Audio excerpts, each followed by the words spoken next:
오늘 주제는 믿음의 끈을 붙잡으라, 그런 주제로 말씀을 증거하도록 하겠습니다. 2020년 8월 11일 대홍수가 났죠. 춘천 의암호에 떠내려가는 수초섬을 붙잡기 위해서 관계자들이 7명이 배를 타고 나갔습니다.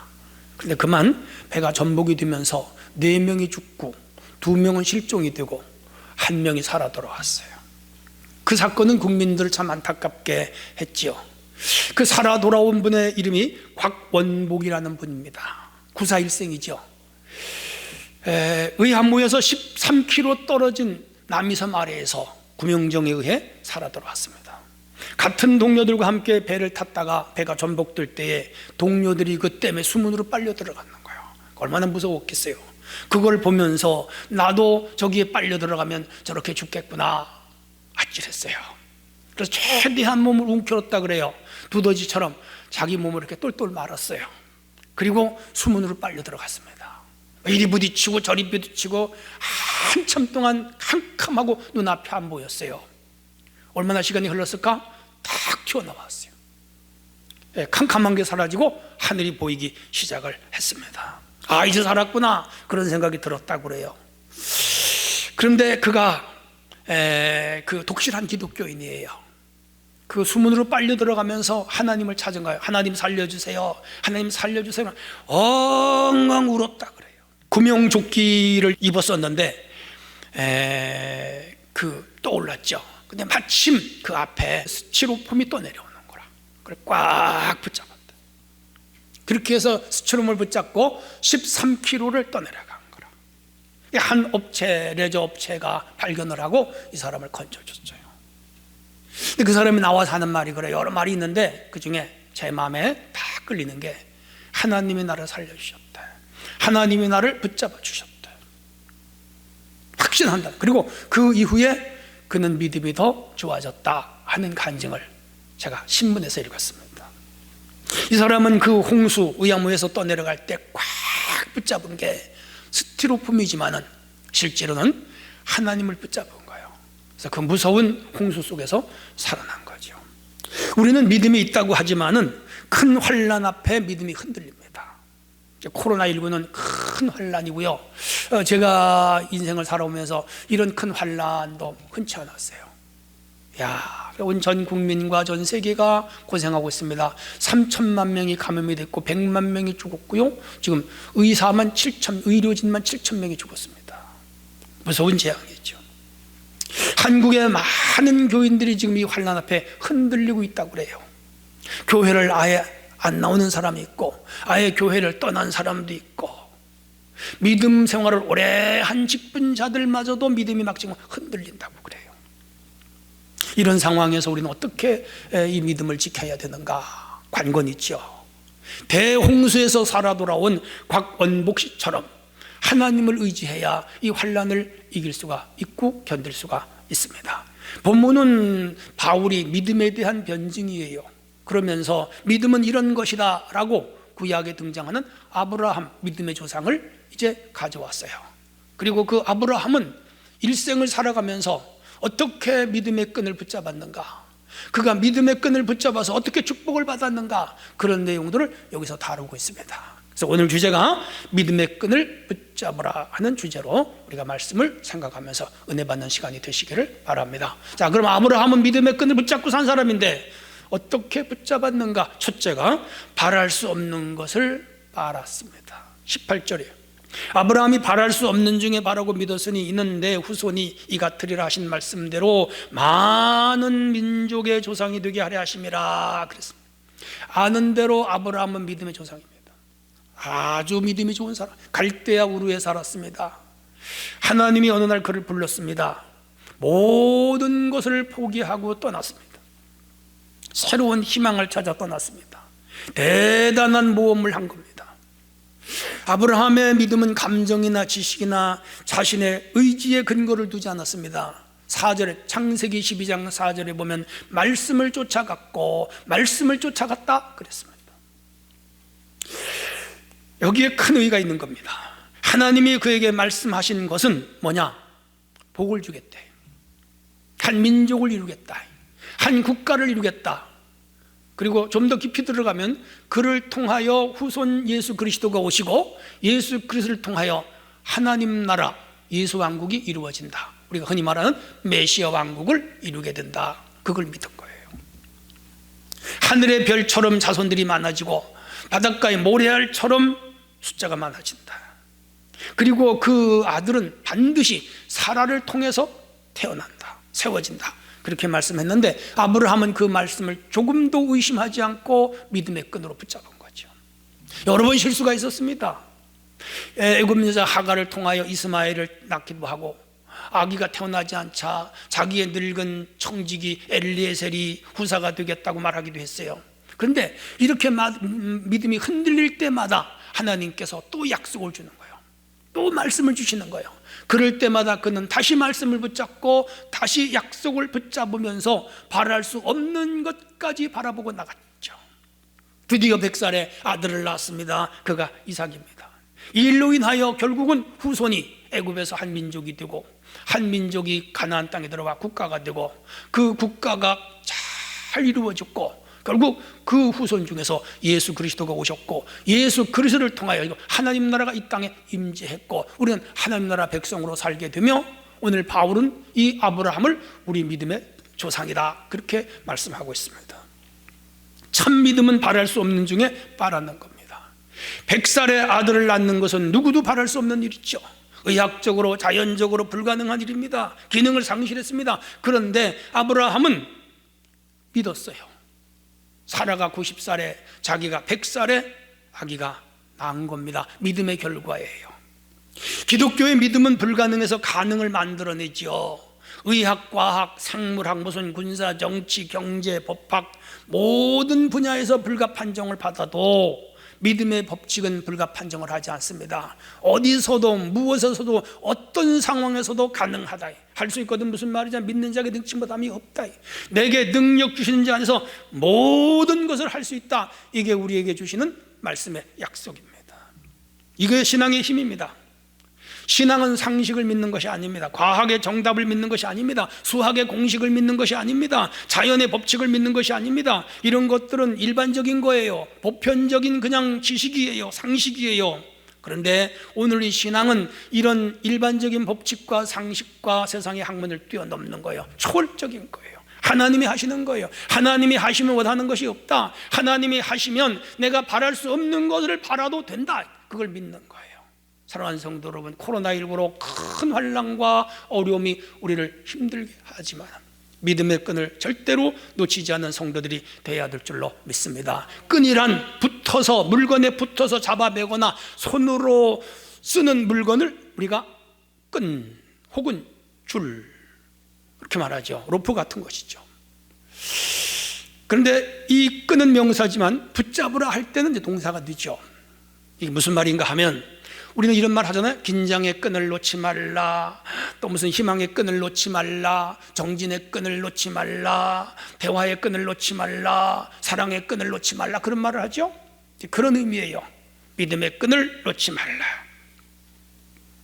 우리는 오늘 놓지 말라가 아니라 좀 더 적극적으로 믿음의 끈을 붙잡아야 되는데 그 믿음의 끈은 바로 기도가 믿음의 끈이고 또 봉사가 믿음의 끈이고 저는 예배가 믿음의 끈이다 그렇게 말하고 싶습니다. 코로나 시대에 제일 지금 약화된 부분이 뭐냐? 예배예요. 우리가 예배의 끈을 놓지 않는 것이 믿음의 끈을 붙잡는 것이고 예배의 끈을 단단히 붙잡는 것이 믿음의 끈을 단단히 붙잡는 것이죠. 이렇게 믿음의 끈을 붙잡는 자들에게 하나님은 바랄 수 없는 것을 바라도 하나님은 그 소망과 희망을 채워주신다 그 뜻입니다. 등산객이 로프를 놓치면 추락합니다. 낙하산병이 낙하산 줄을 놓치면 추락합니다. 학생이 공부줄을 놓으면 이제 낙제합니다. 그래서 우리는 줄을 놓치지 말아야 된다 하는 것입니다. 저는 제가 저 자신을 돌아봐도 목회자로서의 충분 조건을 갖춘 사람은 아니라고 늘 생각해요. 늘 하나님 앞에 부족한 사람이라고 스스로 생각을 해요. 시골 출신이고요, 가난했고요, 외모도 썩 잘생기지 못했고요. 그리고 제가 25살에 결혼을 해서 아들을 가지고 있었습니다. 이런 환경에서 서울에 올라와서 주경야독하며 공부한다는 참 어려운 환경이었죠. 하나님께서 계속 저에게 목표를 해라, 주의 종이 되라 라고 소명을 주셨어요. 그 소명을 거절할 수 없었어요. 최종적으로 하나님께 기도하면서 결정합니다. 하나님, 제가 하나님 약속을 끈을 붙잡고 나가겠습니다. 하나님, 제가 이 믿음의 끈을 붙잡고 나가겠습니다. 다 털어버리고 서울로 올라왔습니다. 고생은 했지만은 은혜로 신학교도 졸업했습니다. 정규대학에서 박사학위도 받았습니다. 대학에서 지금 강의도 합니다. 교회 개척도 했고요, 건축도 했습니다. 그리고 목회도 잘하는 편에 속합니다. 대형교회는 이루어지지 못했지만 저는 만족합니다. 시인도 됐고요, 책도 여러 권 썼습니다. 자녀들도 잘 키웠습니다. 제가 받은 복은 참 많은 것 같아요. 근데 제가 돌아보면 하나님의 은혜가 저에게 늘 임했지만 또 저는 어떤 상황에서도 믿음의 끈을 놓지 않았습니다. 저 기도의 끈을 놓지 않고, 예배의 끈을 놓지 않고, 또 학문의 끈을 놓지 않고 언제나 서나 최선을 다해서 주님을 따라왔습니다. 저 인생 석양에 깃들었고요, 깊은 노을이 이제 들이우는 그런 나이지만은 뒤돌아보면 하나님은 해였고, 내게 믿음을 주셔서 믿음의 끈을 붙잡게 하신 것도 참 감사한 일이죠. 사랑하는 성도 여러분, 코로나19로 많이 힘들더라도 낭망치 말고 이 믿음의 끈을 까지 붙잡고 나가는 성도들이 되어질 수 있기를 바랍니다. 두 번째 주제입니다. 믿음이 약하여지지 말아야 됩니다. 19절입니다. 그가 백세나 되어 자기 몸이 죽은 것 같고 사라의 태가 죽은 것 같음을 알고도, 그 다음이 중요합니다. 믿음이 약하여지지 아니하고 그랬습니다. 믿음의 끈을 붙잡는 자는 믿음이 약하여지지 말아야 됩니다. 아브라함이 그런 사람이었어요. 믿음은 약해졌다 강해졌다 하는 성격이 있어요. 물리적인 작용이 아니고 마음의 작용이에요. 마음은 환경의 지배를 받아요. 사람에 의해서도 영향을 받아요. 자신의 처지에 따라 움직여요. 외부의 압력에 마음은 약해져요. 어떤 유혹이나 미혹에 흔들려요. 뜻한 바가 잘 이루어지지 않을 때 마음은 낙심해요. 지속적인 어려움 앞에 마음이 무너져요. 질병이나 가난이나 곤란한 일을 당할 때 마음이 흔들려요. 근데 이때 믿음이 같이 흔들려요. 이게 문제라. 이게 문제예요. 근데 아브라함도 많이 흔들렸지만은 믿음이 약해지지 않았다. 여러분, 믿음의 끈을 붙잡는 자는 믿음이 약해지지 말아야 돼요. 바울이 아브라함에 대한 해석이에요. 창세기를 연구해 보면 아브라함도 인간이에요. 그건 신이 아니에요. 우리가 똑같은 사람이에요. 가나안 땅에 기근이 왔습니다. 애굽으로 피란 갔어요. 거기에 가서 자기 부인이 이뻐요. 뺏길까봐 동생이라고 바로 앞에 속였어요. 마음이 흔들린 거예요. 늙어도 아들이 태어나지 않자 89세에 이방 여자 하갈을 통하여 이스마엘을 낳습니다. 많이 흔들렸어요. 하지만 그가 흔들릴 때마다 또 하나님이 나타나셔서 언약의 재확인을 해주셔요. 그때 아브라함 믿음이 다시 회복이 돼요. 그리고 믿음이 약해지지 않아요. 100살의 아들을 낳아서 위에서 말씀드린 대로 20세 아들이 20세쯤 됐을 때 모리아 산에 가서 번제로 바치라 할 때 그때 흔들리지 않았어요. 그는 바로 그 다음날 떠나서 3일 길을 가서 모리아 산에 가서 아들을 바칩니다. 순종이죠. 100% 하나님이 그의 믿음을 인정합니다. 인간이 믿음이 좋다고 평가하는 건 아무 소용이 없어요.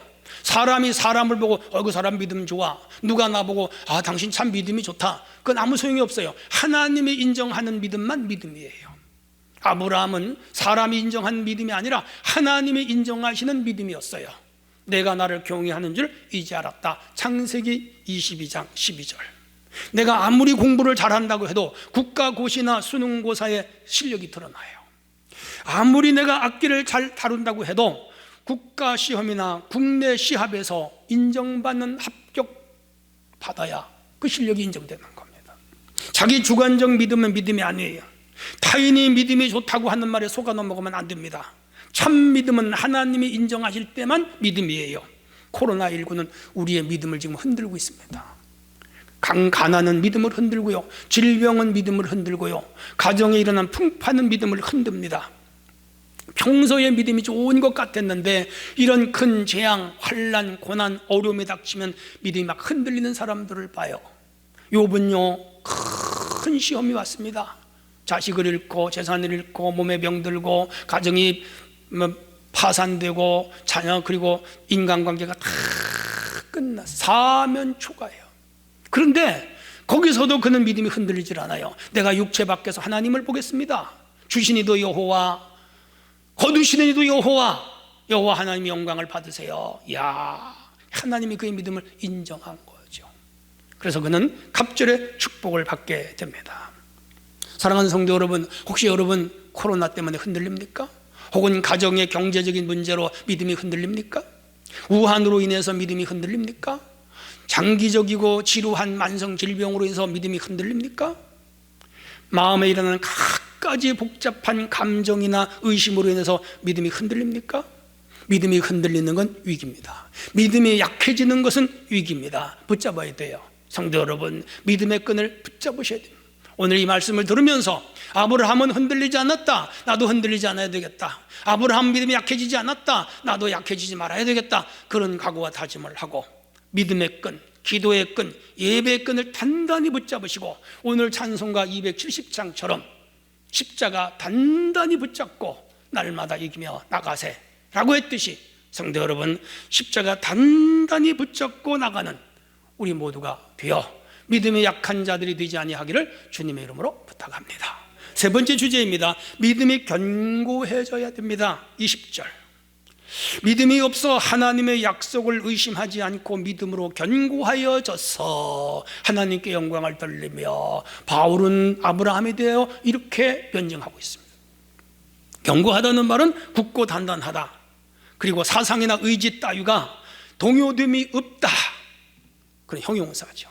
아브라함은 아주 견고한 사람이었죠. 이 말씀의 의미가 무엇일까요? 제가 나름대로 정리해봤습니다. 하나님의 약속을 의심하지 않고 믿었다는 겁니다. 부정적인 상황 앞에 그는 굴복하지 않았습니다. 자신의 의지와 신념을 확고하게 했습니다. 하나님의 말씀에 깊이 뿌리를 박았습니다. 신앙의 대상인 하나님에 대한 절대적인 신뢰를 가지고 요지부동했습니다. 미래에 이루어질 꿈에 대하여 확신했습니다. 지금까지 믿어온 자신의 신앙에 대하여 조금도 후회하지 않고 그 신앙을 굽히지 않았습니다. 최악의 환경에서도 조금도 흔들리지 않았습니다. 이게 아브라함의 믿음입니다. 오늘 성경은, 오늘 말씀은, 오늘 성령님은 우리에게 이런 믿음을 요구하십니다. 탈무드에 이런 얘기가 나옵니다. 시냇물위로 외나무 다리가 걸렸습니다. 낮았어요. 어떤 여인이 이 다리를 건너가게 되었습니다.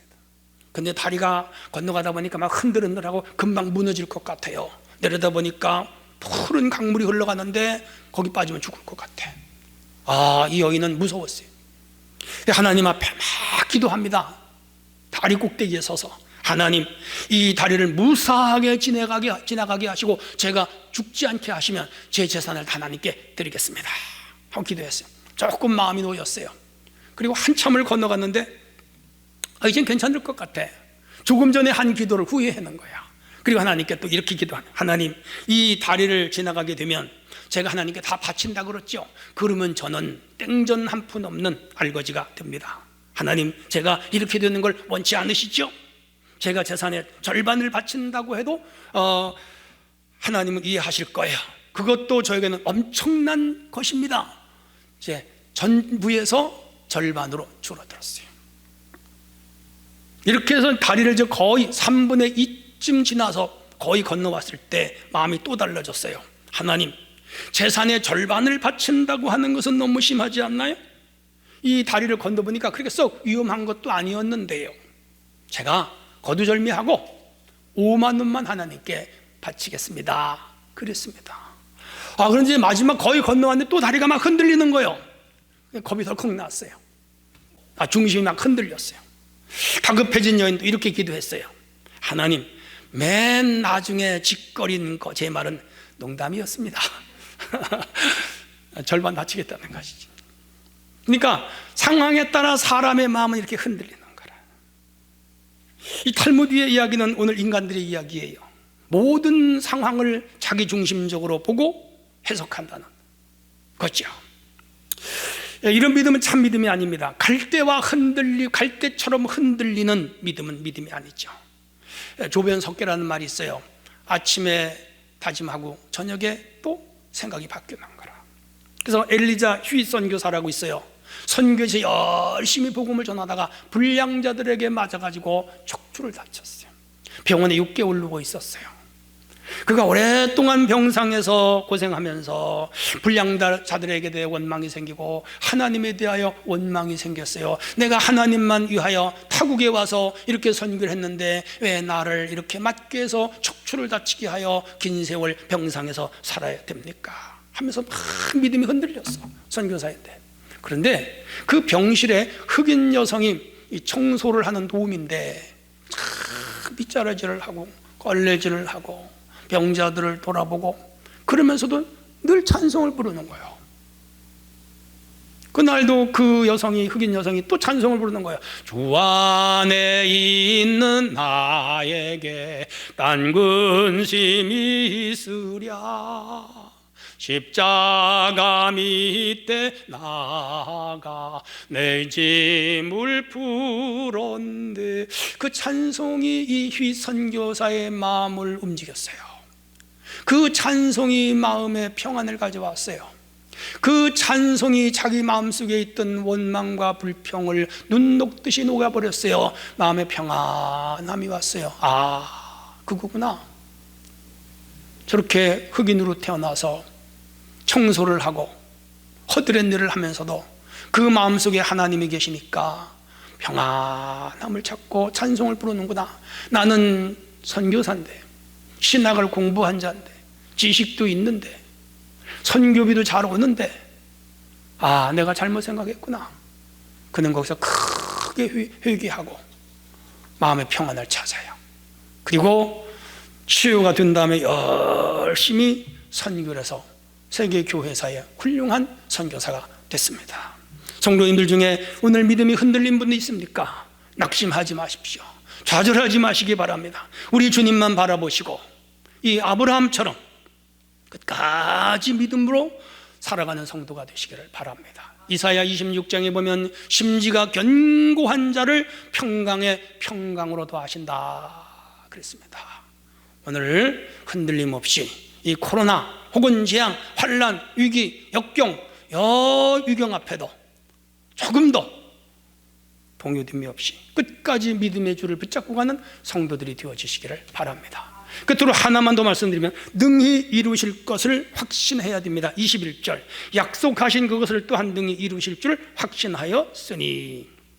이 로마서 4장은 바울 사도가 기독교의 믿음으로 얻는 의, 즉 이신칭의의 교리를 설명하는 아주 중요한 논리입니다.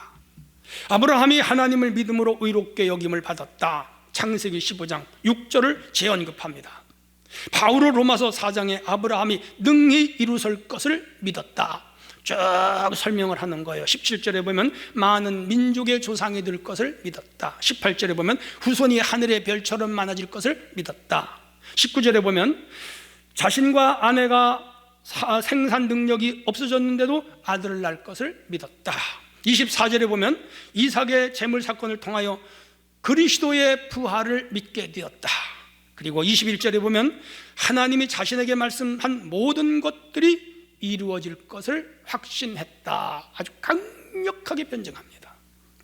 그러니까 아브라함은 어떤 상황에서도 하나님이 자신에게 약속한 것은 조금도 어김없이 이루실 것을 확신했다 그랬습니다. 중요합니다. 오늘 이 확신하는 것이 신앙입니다. 그래서 바울은 그가 붙잡은 믿음의 끈이 확고했다. 그리고 그 믿음의 끈 때문에 결국은 하나님의 약속을 이루었다. 그렇게 말하고 있습니다. 예수님은 우리에게 수많은 것들을 약속했습니다. 성경에는 32,500가지의 약속입니다. 우리 모두의 약속을 지금 믿고 붙잡고 나가는 겁니다. 구원이라고 하는 것은 하나님과 우리와의 약속입니다. 믿음은 그 약속을 믿는 것이고 그 약속을 믿지 않으면 믿음이 없는 거죠. 자, 그러면 우리는 어떤 약속을 붙잡아야 될까요? 첫째, 구원의 약속을 붙잡아야 됩니다.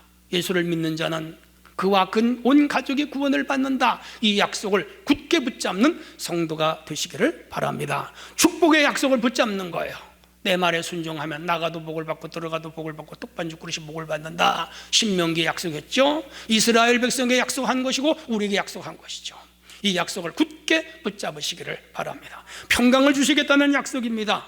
여호와는 복을 주시고 여호와는 얼굴을 내게로 비추시며 은혜 베푸시기를 원하고 또한 그 얼굴을 우리에게로 향하여 평강 주시기를 원한다. 이 약속을 붙잡으세요. 그러면 마음과 가정과 생활에 평강이 넘칠 줄로 믿습니다. 형통하게 하시겠다고는 약속을 붙잡아야 됩니다. 여호수아 1장 8절 강하라 담대하라 내 종 모세에게 명한 율법을 지켜라 좌로 우로 치우치지 말라 어디를 가든지 그러면 너는 형통한다. 이 약속을 붙잡는 것입니다. 새 힘을 주겠다. 이사야 40장 31절 여호와를 앙망하는 자에게는 새 힘을 주신다. 이 약속을 붙잡아야 됩니다. 그리고 예레미야 33장 3절에 보면 너는 내게 부르지라 응답하리라 내가 알지 못하는 크고 비밀한 것을 보여 알게 하리라. 기도 응답의 약속을 붙잡아야 됩니다. 더 나아가서 하나님의 섭리하심의 약속을 붙잡아야 됩니다. 하나님을 사랑하는 자, 그 뜻대로 부르심 입은 자들에게 모든 것이 합력하여 선을 이루느니라. 로마서 8장 28절 이게 우리에게 약속하신 겁니다. 이외에도 수많은 약속들이 있지만은 아브라함이 하나님의 말씀을 믿고 약속을 믿고 가서 그 아브라함은 믿음의 조상이 되었듯이 오늘 우리가 성경에 지시한 모든 약속들을 굳게 믿고 확신을 가지고 조금도 흔들리지 않으므로 이 약속을 성취받는 삶이 되어야 될 줄로 믿습니다. 결론입니다. 하나님은 믿는 자들에게 모든 것이 잘되게 하시는 하나님의 섭리와 계획이 있습니다. 내 영혼이 잘됨 같이 내가 범사에 잘되고 강건하기를 간구하노라. 이 축복 주시는 하나님. 코로나 시대에 예배가 잘 이루어지지 않고 있습니다. 마음대로 기도할 수 없습니다. 마음대로 모일 수도 없습니다. 마음대로 전도할 수도 없습니다. 마음대로 주님의 교회를 드나들 수 없습니다. 참 힘들어요. 안타까워요. 그래도 아브라함은 믿음의 끈을 놓지 않았습니다. 어디 아브라함뿐입니까? 이삭, 야곱, 모세, 다윗, 기드온, 솔로몬 하나같이 믿음의 끈을 붙잡고 산 사람들입니다. 어려운 상황 속에서도 한나, 에스더, 에스라, 느헤미야, 바울 다 믿음의 끈을 붙잡고 산 사람입니다. 오늘 하나님 말씀합니다. 믿음의 끈을 붙잡아라. 오늘 이 코로나 시대에 끝까지 믿음의 끈을 붙잡아 승리하는 우리 성도들이 되어주시기를 축원합니다.